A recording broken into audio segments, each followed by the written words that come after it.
Sir నమస్తే అండి, మీ పేరు? మా పేరు చింతపర్గారావు అండి. నేను కృష్ణ చేస్తూ ఉంటా. ఓకే. మాకు భీమడోళ్ళు. ప్రస్తుతం జగన్మోహన్ రెడ్డి గారి పరిపాలన ఎట్లా ఉందంటారు సార్? జగన్మోహన్ రెడ్డి గారి పరిపాలన అంటే ఆ నాన్నగారి పరిపాలన కానీ ఆయన పరిపాలన ఫస్ట్ నుంచి బాగానే ఉంటుంది. ప్రజెంట్ ఇప్పుడు ఏంటంటే ఆరోగ్యశ్రీ కానీ, రైతు భరోసా కానీ, ఇంకా వచ్చి రైతు మిత్ర కానీ, అమ్మఒడి కానీ, ఇలాంటివన్నీ సకాలంలోని పెన్షన్లు కానీ సక్రమంగా అందిస్తున్నారు.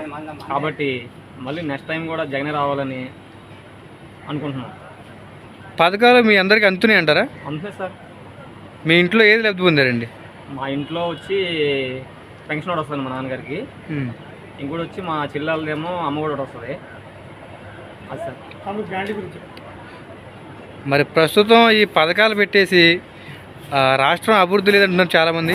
దానికి మీరేమంటారు? అభివృద్ధి లేదు అంటే అభివృద్ధి ఎందుకు లేదు సార్? అంటే తెలియని వాళ్ళు అభివృద్ధి లేదు అంటారు, తెలిసిన వాళ్ళు అభివృద్ధి ఉందే అంటారు. ప్లస్ ఉంటుంది, మైనస్ ఉంటుంది. అది సార్. ఓకే. మరి టీడీపీ జనసేన రెండు పొత్తు పెట్టుకున్నాయి కదా సార్, పార్టీలు రెండు. దానివల్ల ఏమైనా జగన్మోహన్ రెడ్డికి ప్రాబ్లం అంటారా? ప్రాబ్లం అంటే ప్రాబ్లం ఉండొచ్చు, ఉండకపోవచ్చు అండి. అంటే గప్పుకుని ఆ సీట్లు ఎక్కువ వచ్చినప్పుడు ఆ సీట్లు అటువైపు ఇచ్చినప్పుడు ప్రాబ్లం అవుతుంది, లేకపోతే ఇటు పక్క ఉన్నప్పుడు ప్రాబ్లం ఉండదు.